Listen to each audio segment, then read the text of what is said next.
Moms kitchen में एक बार फिर आपका स्वागत है। आज हम ढाबे या रेस्टोरेंट जैसे चुरचुर नान या अमृतसरी कुलचे बनाना सीखते हैं। तो आइए देखते हैं। इसके लिए हम 200 ग्राम मैदा लेते हैं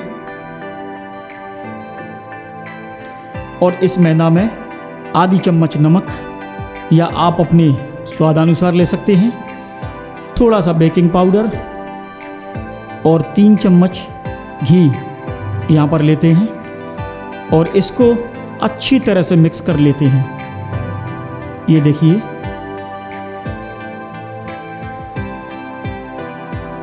अब यहाँ पर ये देखना है कि जो मोइन हमने डाला है वो पर्याप्त है या नहीं।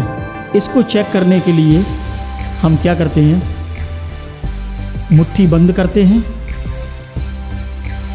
और जब मुट्ठी बंद करते हैं तो इसका अगर लड्डू जैसा बन जाए तो समझेंगे मोइन बिल्कुल सही पड़ा है। तो इस तरह से देखिए, ये लड्डू जैसा बना तो बिल्कुल सही मात्रा में मोइन यहाँ पर डाला है हमने। अब इसमें 3 चम्मच दही ले लेते हैं और दही लेने के बाद थोड़ा सा इसमें बारीक कटा हुआ हरा धनिया लेते हैं और इसको अच्छी तरह से मिक्स कर लेते हैं और इसमें थोड़ा थोड़ा करके पानी मिलाते हैं और अच्छी तरह से इसको गूंद लेते हैं।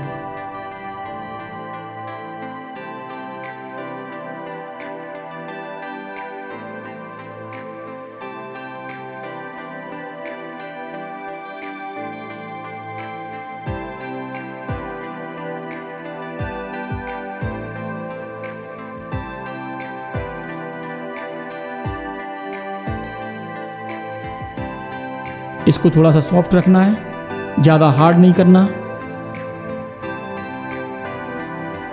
और इसकी डो बना के कपड़े से ढककर इसको लगभग 20 से 25 मिनट तक के लिए रख देते हैं। तो मैदा को रखने के बाद हम स्टफिंग बना लेते हैं। स्टफिंग बनाने के लिए कद्दूकस किया हुआ पनीर, बारीक कटी हुई प्याज और अच्छी तरह से मैश किया हुआ या कद्दूकस किया हुआ आलू का उपयोग करेंगे।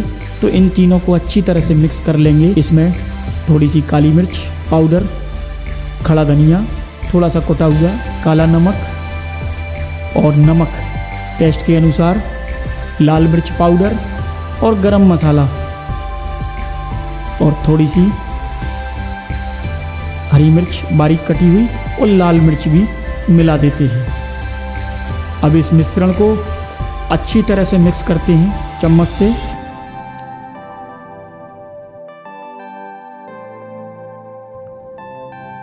और इसमें फिर बारीक कटा हुआ हरा धनिया भी थोड़ा सा मिला देते हैं। तो इस तरह से ये हमारी स्टफिंग तैयार हुई।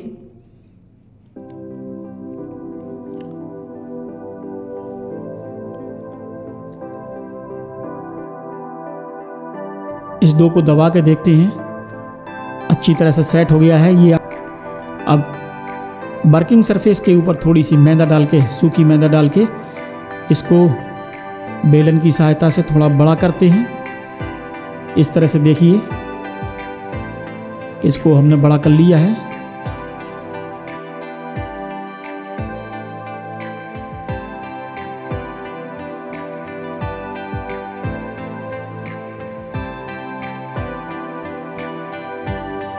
और इसके ऊपर अब हम घी लगाएंगे इसकी सारी सरफेस पर। तो देखिए, इस तरह से ये हम इसकी सारी सतह के ऊपर अच्छी तरह से घी लगा लेते हैं। घी लगाने के बाद थोड़ी सी मैदा इसके ऊपर डाल देते हैं और एक तरफ से इसको रोल करना शुरू करते हैं धीरे धीरे और दोनों सिरे बंद करते हुए। ये देखिए, इस तरह से इसको दूसरी सतह से भी रोल करना शुरू करते हैं।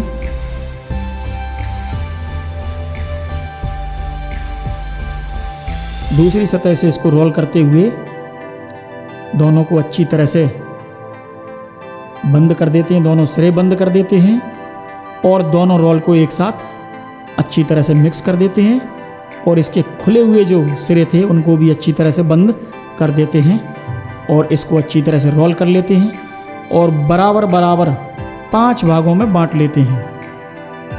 ये देखिएगा इस तरह से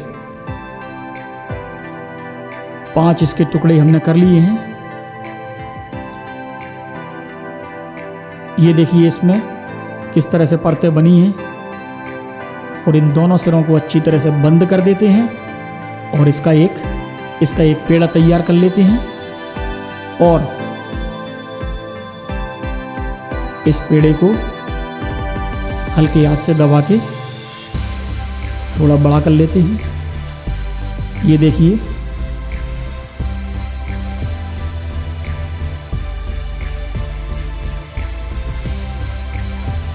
अब इसके अंदर हम स्टफिंग भरेंगे।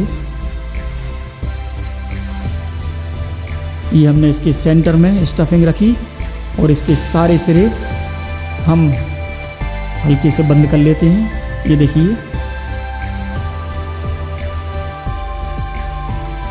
ये हमने बंद कर लिए हैं और बंद करने के बाद इसको हल्के हाथ से दबा के इसको बड़ा करेंगे। चाहे तो आप बेलन का यूज़ भी कर सकते हैं। बेलन का यूज़ हम इसलिए नहीं करते क्योंकि स्टफिंग इसके अंदर है, वो बाहर निकलने का डर रहता है। अब इसकी सरफेस के ऊपर हम थोड़ा सा हरा धनिया लगा देंगे और चाहे तो बेलन की सहायता से इसको दबा सकते हैं। ये देखिएगा अब इसकी दूसरी सतह पर थोड़ा सा पानी लगाएंगे। ये हमने पानी लगाया और इसको तवे के ऊपर लगा देते हैं।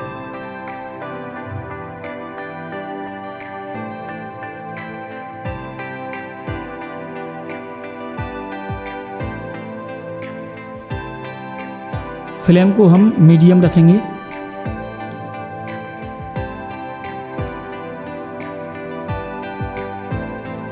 और इसको 2 या 3 बार पलटकर अच्छी तरह से तवे के ऊपर सेकते हैं।